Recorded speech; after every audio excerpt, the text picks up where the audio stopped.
Hi everyone, welcome back to my channel. Today I wanted to talk about organizations don't ask you to lie, they simply manufacture blindness. And so I'm going to share my screen so we can go through this article here. And let's see. So, how does it work? When you get a job, they expect you to have experience, education, credentials, skills, and you bring your own diversity, who you are, into the role. In exchange, you receive a salary, benefits, PTO, career progression, and cultural design to make the arrangement feel mutual, doesn't it? However, there is another exchange happening underneath the one you see, a service. I provide a service for a job you can get someone to do for free. I will do it for a fee, a salary, correct? So the organization doesn't include anything more beyond what's stated. What you see is what you get. The PTO, the benefits, the people you work with, etc. But you, as a subordinate to that job, because quite often we think of jobs as they're doing us a favor, or we need that in order to support ourselves and our family. So the organization only gives what it gives. You, on the other hand, you include something you don't actually realize. And I wanted to raise the lens into, in order for you to understand what it is you're giving up, maybe not necessarily consciously. You kind of know you already do this, but you don't know to what degree. So I'm hoping that we can explore that particular viewpoint in this video. So the organization, simply by giving you a title, which is predefined for the role you applied for, it gives you a role and a title. And it gives you a certain set of authority that's assigned to that title that comes with that. I like to call it a jacket, right? Back in the day, they used to think of salespeople, no offense to salespeople, as wearing that slimy jacket. Well, think of a title or role as simply wearing a jacket that comes with its own inherent perceptions and viewpoints and ways of acting, etc. You've also heard the term executive presence. What is that? It's a certain jacket that you wear, a certain way of behavior. So, yes, you include your thinking as part of the role, but eventually, if you'll start noticing, if you're there long enough, sometimes it happens quicker for others than it does for other people. It depends on the structure of the person, the fundamental foundation of that person, and how self-esteem and how much self-discipline, I guess, they have. So, although thinking is technically included in the role, eventually the role itself uses you as a conduit to do the organization's work in more than the way you think it should, or more in the way that you are actually being paid for. Because every role includes with it a definition of what matters in this environment, what risks matter here, what success means here, what behaviors are rewarded here, and what is allowed to count as acceptable, reasonable, professional, or even visible. What does that mean? Excuse me, I'm getting over a cold. So you have your own values that you come into the role with, right? As a person, as a self. You have your own values, your own principles, things you stand for, things you won't stand for, ways of behavior.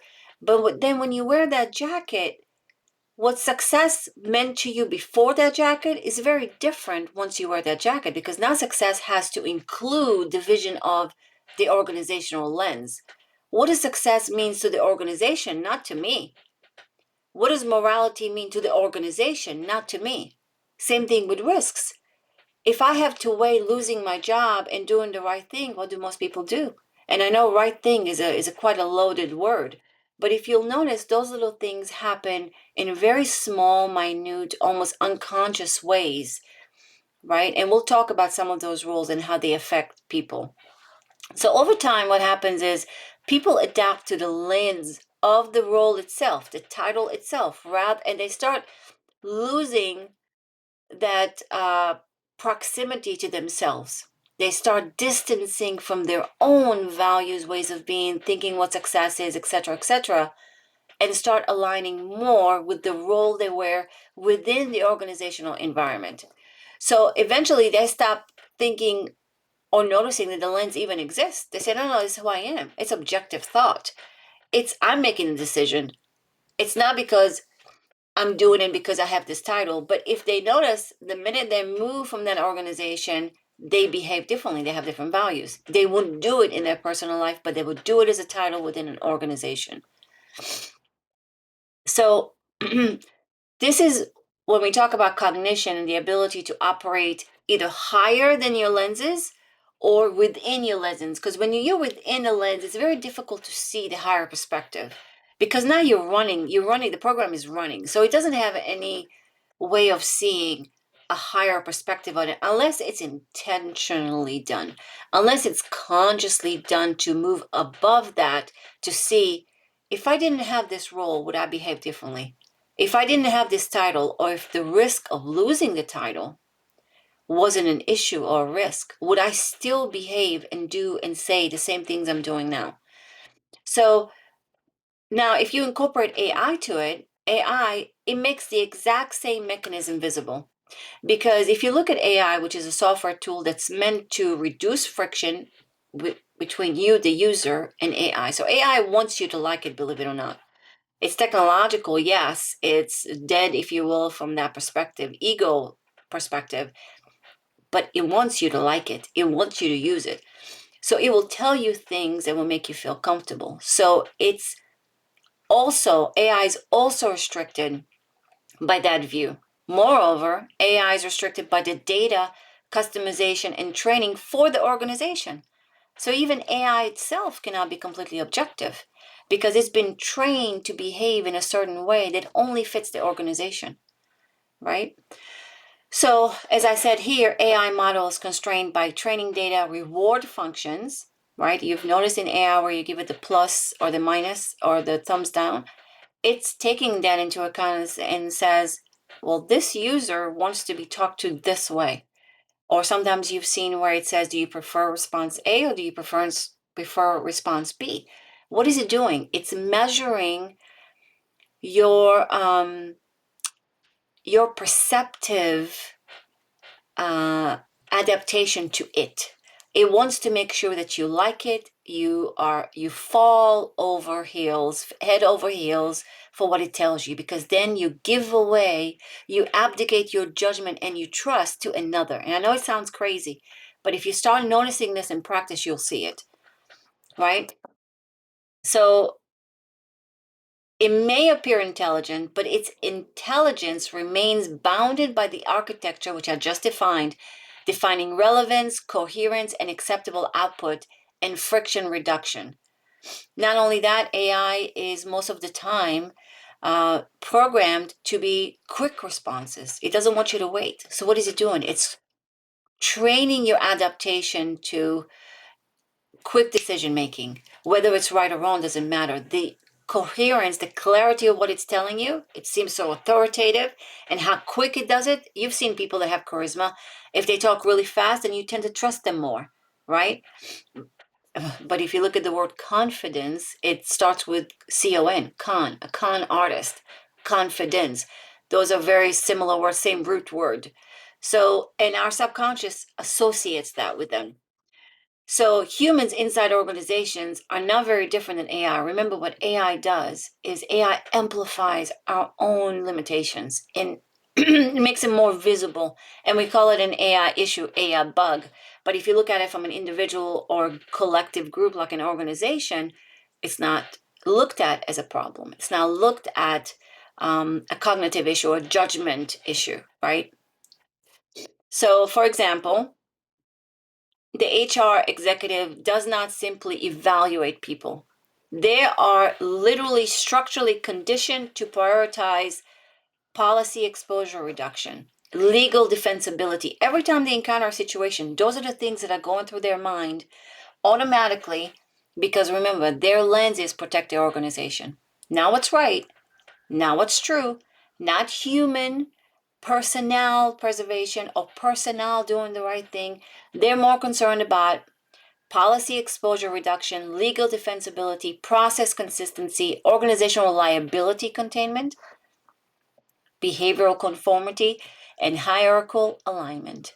So if there's an issue between an employee and a manager, most of the time, if not all, unless it's completely quite an exposure or something that's undeniable, right? They will align with the hierarchical leadership management. Always, always, always. It's not to say that as a human being, they don't have the inclination or the instinct to say something feels off here and to investigate it. They may do that, but they'll end up aligning with their role and their title for self-preservation, job preservation, right? And when people make that determination of what to choose, it all comes down to their own value system, their own principles. So it cannot be judged in a general sense. It really is up to each person and the situation they're in. So this is not to judge an individual, whether they're right or wrong, or ethically or morally correct or not. I'm just pointing it out so you can maybe look at that so you can have more of an understanding of why things happen, right? Why people do the things they do, why you do the things you do. Are you aware of the lens you're wearing, right? So that is the moment of judgment. When you become subordinate to the title itself. Now, the key, as I just said, is to notice it, right? And because a lot of times we'll tell ourselves, or the organization will tell the person, I'm not making you do anything. I'm not coercing you, right? But we do it little by little until by adaptation for survivability, right? So when an employee presents something existential or systematic or strategically inconvenient, HR often cannot fully perceive it. They're not able to perceive it because the role itself compresses reality into administratively legible categories. Does it fit within this? Is it this bucket? What can I really do? How much room do I have to move before risk is now associated with me? Right? Because the organization expects you to protect the organization. So HR may be empathetic, they may be there to help the employee feel safe, heard, and supported. But once truth collides with hierarchy preservation, the role stops optimizing for accuracy or truth and starts optimizing for institutional survivability. I am simply an arm of the octopus, if you will, there to protect it. And in essence, it's kind of like implicitly included in your role, in your title. They expect you to do that. Now, let's put on other lenses, like the finance leader. They look at the world through allocation efficiency and controllable spend. Why? Because that's how they're judged. That's their risk level. That's their risk tolerance. So if it comes down to cutting 100 people from work and replacing it with AI, it's very easy to explain. It's very easy to support, right? Because if you put on the financial leader, but if they were in that position, it may be a different story. The cybersecurity leader begins perceiving attack surfaces everywhere. You've seen people where they become almost paranoid, right? Not just cybersecurity, but other roles in the world where they become almost paranoid, right? Or if you're thinking about a doctor, a cancer doctor, every symptom could lead to cancer. There was a moment where in Google, every symptom, runny nose, was cancer diagnosis. Why? Because it's the lens that's being worn that forces the conclusion towards a specific line. The legal department interprets ambiguity as exposure. It has to be very specific, very clear in order to hold anyone or anything accountable to anything from a legal perspective. That's why policies and the way they're written are very important. NDAs, operations cease throughput. How much are you putting out? Right? Not how long have you worked, how hard it is to do, skeleton crews, less people, more work, wearing multiple hats, if you will. They're more concerned with throughput. So can you get mad at someone? Sure you can, but it's futile. Why would you? You just have to understand what hat they're wearing and put yourself in that position. Now you'll understand it. This is not meant to again judge anyone in anything. This is just the ability to understand that viewpoint. And by the way, understanding viewpoints allows you in life to be more strategic. Because if you could see the playground, you could see the playboard, and you can act differently. You can behave differently. You can negotiate differently, right? You can align with certain folks differently. Marketing sees a narrative. What's the story I'm going to tell here to either sell or create fear? Executives see political survivability. It's a dog eat dog in the executive boardroom. It's all about politics, right? So when they say something or they hide something or they change the dashboards to show green and they say just change the reports to look a certain way, that's for a reason. Every function narrows perception around what the role rewards. That's the most important part because your brain only cares about pain and pleasure. That's it. Everything in life can be put into two categories: pain or pleasure. I want to be rewarded, I don't want to be punished. And the longer someone remains inside a role, the more the ontology, meaning what is, hardens into their own identity. That's why some people wake up at 50 and they're like, what happened? I used to stand up for myself. What happened? I used to love this and I can't stand it now, right? Those little things that come up are because your identity slowly erodes. It changes who you are by aligning with a certain vision or lens that's not really you. I used to work with a gentleman that worked for the IRS. He quit after 6 months, I think it was, because he said he didn't want to become what he saw around him. That's that's a very clear cognitive conscious understanding of where he was, the environment, and then what he was going to turn into had he not made a different decision. So the longer someone remains inside a role, the more ontology hardens into identity.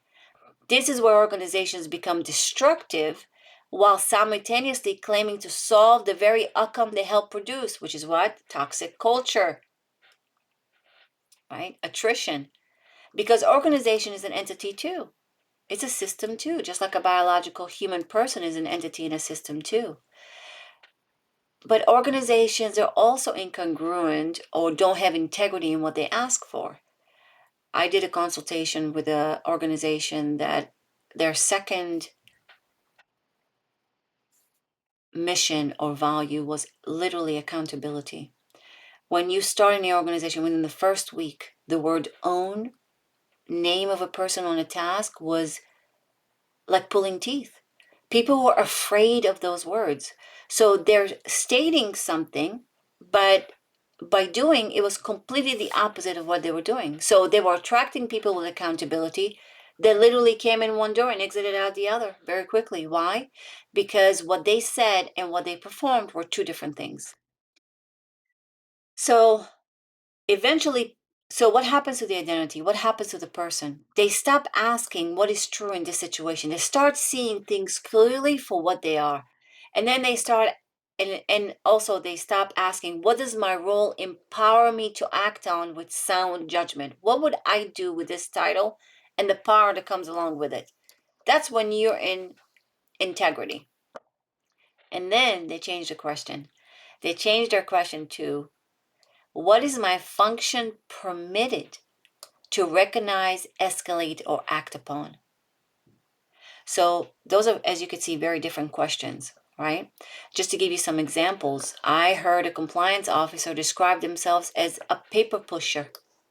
It wasn't their job to go ask about disaster recovery, business continuity plans, whether someone is complying with what the organization needs to protect it and make it defensible. No, they didn't do any of that. They described themselves as just a paper pusher. What did they do? They didn't want to wear the jacket completely. So they were, in essence, getting paid to be a compliance officer without being a compliance officer. Right? An HR representative privately acknowledging to an employee that they were right, but admitted they could not act against asymmetrical power because in that particular case, it was the manager and the employee having issues. A safety officer was unable to implement recovery planning because bureaucratic process had become more important than operational resilience. A chief information security officer amplifying fear because uncertainty itself became professionally rewarded. A very real example. They send out an email to the whole organization. Hey, we won't be able to log in on Monday. They send it out on Sunday because a vendor didn't do an update. That wasn't the issue. You do a little bit of digging, you find out nobody updated the software. It had nothing to do with the vendor. It was released months before. They didn't take care of business. The CISO didn't take care of business. So what did they do? They created fear. They created uncertainty to further reinforce their role, their need within the organization, but they created it. They created that situation themselves. For whatever reason, doesn't matter. I mean, I can hypothesize, but that's different. An innovation group detached from operational reality because novelty became more valuable than grounded execution. That's very important. I worked with a company like that too, where they created a product, salespeople couldn't sell it. Why? Because it was cool, it looked great, it was very innovative, but when it came to practicality, it was completely removed from reality. A chief information officer misclarify, and I'm being kind here. A procurement platform is a help desk software because admitting the original procurement failure would implicate executive judgment, governance, and funding legitimacy. In essence, they received grant money to purchase a help desk software but purchased a procurement platform instead. Completely misaligned. Why? To self-protect.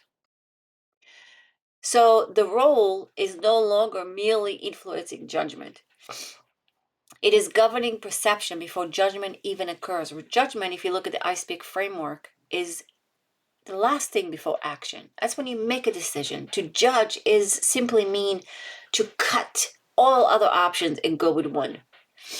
So if your lens and perception and your inability to see what is from all viewpoints is skewed, your actions are going to be off. Your judgment is going to be off because in this case, the judgment is aligned with self-protection, right? Not exposing a failure of the purchase of the software. But that's not, you should just cut your losses at some point. But again, it depends on the moral and ethical and principles the person stands upon. So what happens is when you continuously do this, it eats at you. It starts eating at you. If you go against your principles, against who you are, for job security, for title security, you are eroding yourself because nothing is free, as they say. You have to pay. Where are you going to pay? Where are you going to pay? You always get that choice, but payment always will be had.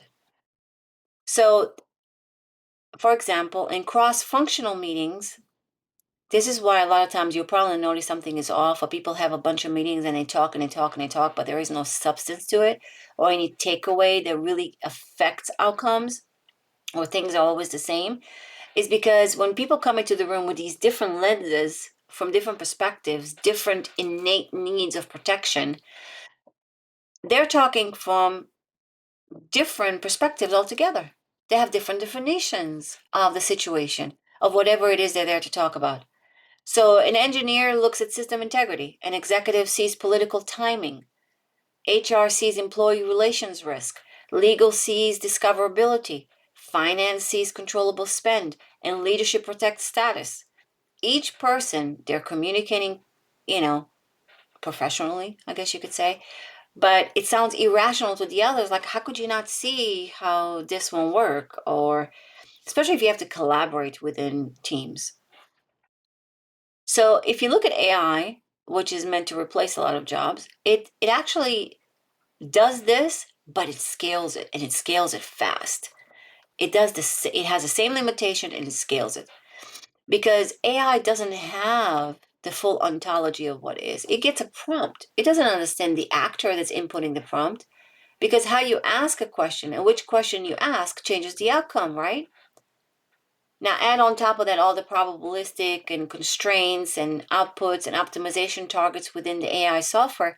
Now you really mucked things up. So AI cannot evaluate the humans defining those targets. It operates from distorted incentives, institutional blindness, political preservation, status protection, and constrained perception. The system, in essence, inherits the ontology, the thinking, the what is of its architects. If I see something always negative, right, or someone asking a question as a form of challenging authority, my ontology is wrong. I'm misunderstanding something. If you even if you look at culture, the same exact words used in the same exact language in different cultures will produce different results. So just as organizations inherit the ontology of the roles governing them, AI goes through the same thing, only like I said, it scales it and it industrializes it mechanically. So the really big problem is at least AI is smart enough to know, like if you asked your AI today, it's really smart enough to know that it's constrained. The AI itself is constrained by data. And the more you ask it within a certain thread, the more pinpointed it becomes. So you lose context. You lose the ability to expand ontology rather than minimize it. Humans, on the other hand, don't know. They don't know. They think that they are literally the ones making the thought. They are literally the ones making the judgment.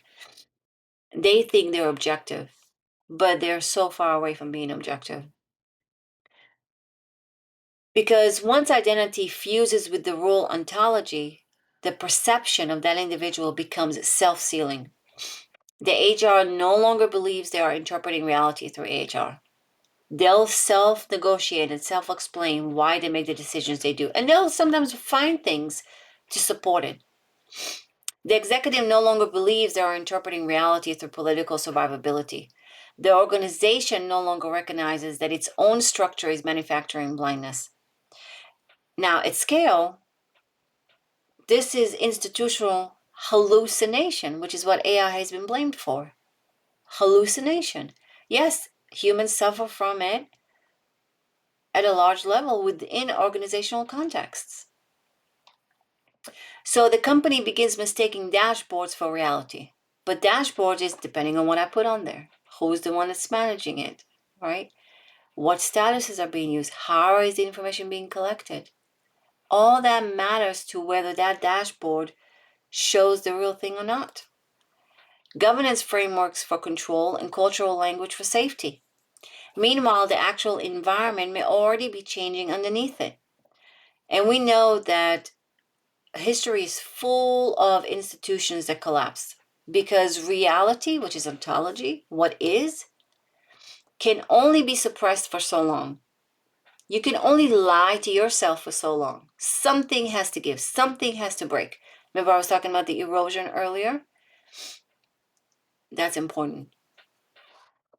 So, this is why genuine strategic thinkers are considered difficult for organizations, especially for leadership, because they cross ontological boundaries. What does that mean? That means that if they're hired as a particular role, they ask questions from all perspectives. Am I missing something here? Is this role preventing me from seeing something or acting upon something that I see as true, as in existence? They notice contradictions between functions. They could be a mediator that says, okay, I hear you, HR, I hear you, legal, but those two don't come together. They don't align. Something is amiss. So they're able to translate that missing piece, right? They detect signals before categories even exist for them. And they violate role-contained perception, like I just said. You can give them any title, but when they try to act upon the tasks within that title, other things pop up for them. And they're able to cross-reference and cross-synchronize all those contradictions.